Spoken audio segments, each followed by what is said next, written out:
Welcome to my channel. This is Emelita Papa. Bakit nga ba ang sipag kong mag-exercise or mag-workout? Bakit ba araw-araw ko ginagawa ito? Yes, of course, kasi I love myself. At wala namang ibang magmamahal sa sarili natin, kundi tayo lang. So, you versus you, ang tawag nga dyan. Kasi pag pinabayaan mo ang sarili mo rin yung mahihirapan, di ba?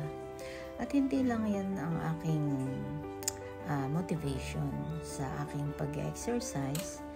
Yan din ay para sa aking mga anak, di ba?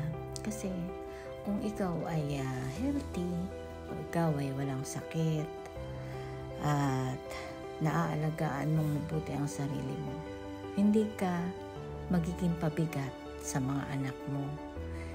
Hindi sila